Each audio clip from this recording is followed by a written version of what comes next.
The Tailgate rolls on live from the Vanderbilt campus. Jill Savage, Jonathan Hutton, Chad Withrow, and our boss, Clay Travis, who we actually get to see your beautiful backside. Well, I mean, day, that's Clay. what people dream of all the time, so I'm glad that everybody gets to see that. This is it. Against all odds, And Clay. fortunately, the cheerleaders just came and they get to see it as well. Clay, you've really been working out your delts lately. Well, I'm very impressed with that. it's an impressive part. Are we up on social yet? I mean, are we actually going to be able? There we go. I see it now, so I'm going to retweet this so people can actually see us here live on the show. But I mean, look, thanks to Vanderbilt for setting this up. I mean, you can't really tell from this particular angle. And by the way, I usually am very confident in my hair, but I've got like a really bad. Not today. Well, no, it's just like this part keeps hanging down, and it's like not a good look, and I can't figure out why it keeps doing that. This is my life every day. I'm gonna by get the a way. There's haircut always today. something hanging in the wrong place. You're at home for this 1 week, and you'd think like everything would be clicking right for you, but it's not. Well, I'm excited, honestly, because I get to go watch my kids play flag football and soccer today.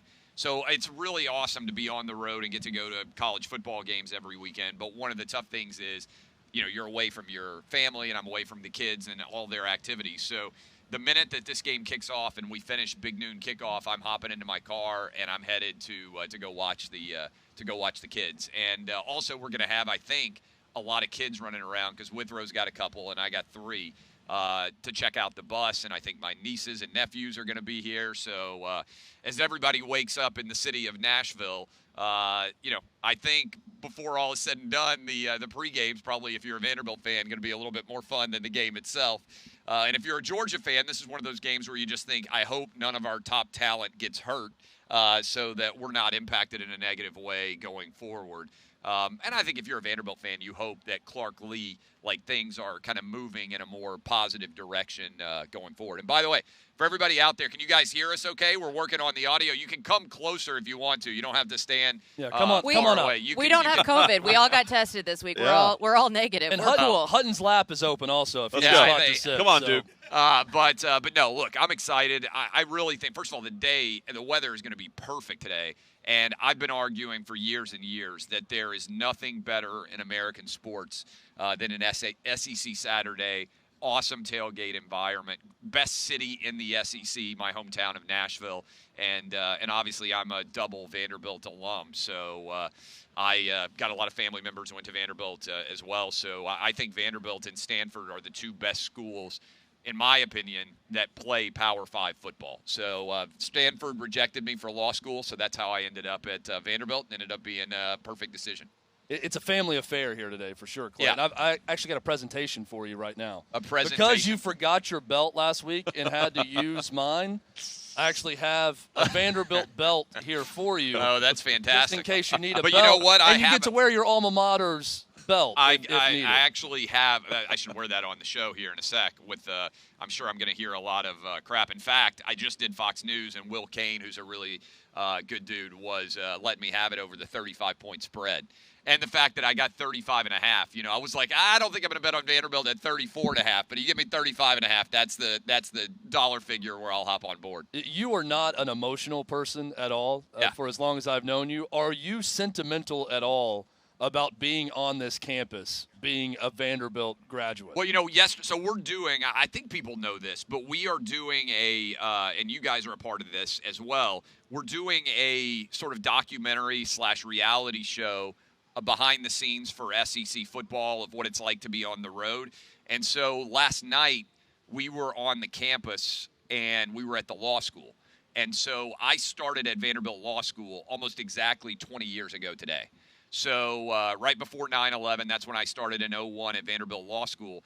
And so it was a unique experience to be interviewed, and Laura was with me too, because that's where we met 20 years ago at Vanderbilt Law School.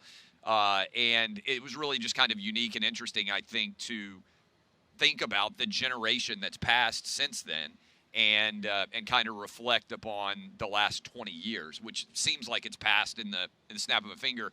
They do something interesting at Vanderbilt Law School. In the front steps, every class gets their picture taken on those front steps when you start as a first year. And I still have that photo in my house. It's been 20 years. It was circulating through through all the social media and everything else recently for people who were in that class of 180 or so at Vanderbilt Law School 04. But what's crazy about it is I was 22 when that picture was taken. And now I'm 42. But to think about as you get older how things change, if you had subtracted 20 years from that photo, I would have been 2 years old. You know, you feel like when you're 22, like, oh, I'm so old, like I'm so grown up. You subtracted, I would have been 2 years old, and now we've gone the other direction, and I'm 42. And that difference between going to be 2 years old to 22 felt like it took forever, and 22 to 42, I'm like, it doesn't feel like that long ago that I was on this campus. So did it make you cry like a 2-year-old when you thought about that? No tears? No, it didn't. No emotions at all. No, I mean it's emotional, but I'm just not the kind of person who's typically going to break down in tears. I'm going to make Clay cry in one of these stops at some point. It'll be tough. It might be because it's so early in the morning and I had too much to drink the night before. But that's going to happen. This episode that you're talking about is going to be the complete yin and yang because you're like the family man in this episode, and then they took us out drinking. We were doing shots of moonshine. Yeah. So you're going to have a little bit of balance. That's good. In that episode. Well, that's what people miss, right? I mean, this is what I think is when you're a college kid or you're in grad school or whatever it might be, or you're even a teenager getting ready for school, your life is pretty amazing. So if your team loses, it doesn't sting as much because you're like, oh, well, I'm going to go out to this bar. Look at all these good-looking girls. Like, it's amazing.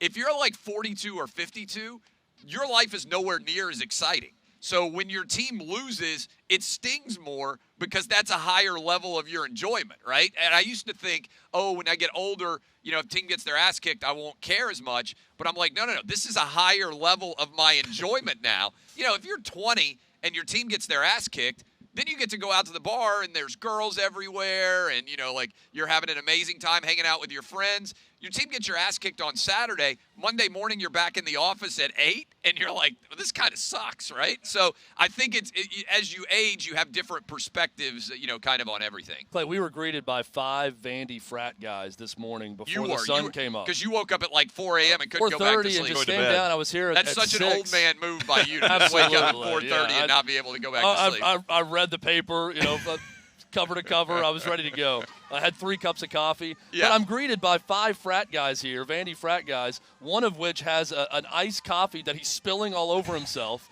They haven't slept, and he's just saying, hey, whatever it takes to get ready for this Georgia game. And I'm thinking, you know, your night was very different from mine. Yeah. Where I did a moonshine tasting and I was in bed at 9:30. I bet his This night guy was was a lot about more to fun. go to bed. Yeah. They said they were going to go get some sleep and then come back. Well, the to 11 visit us a.m. later. One of the first articles that I ever wrote that went viral was about the Jefferson Pilot 11:30 a.m. Central kickoff. Daves. Yeah, the 3 Daves. This 11 a.m. kickoff, that's a challenge if you're a college kid, right? If you're an old guy like me, you're like, man, this is amazing. Game's over by 3. Like, I can go and get the rest of my day in. But when you're a college kid, reading the paper at that point. When you're a college kid, that's a challenge. By the way, you were mentioning the iced coffee. I really think I don't know where iced coffee came from. Like, I don't remember people putting ice in coffee when I was a kid. Who had the idea, and how brilliant was it? Because I would never be a hot coffee drinker.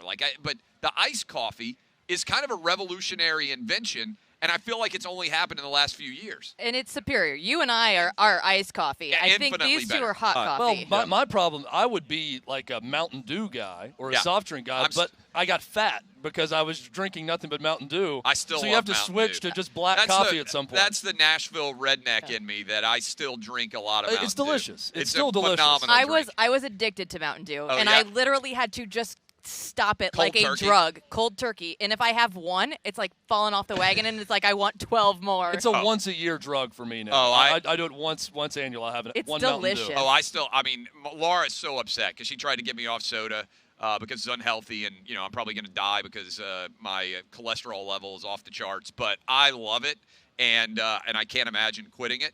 And the fact that Mountain Dew hasn't signed me to be one of their spokespersons is really kind of It's a a missed flaw. opportunity. It's a real missed opportunity.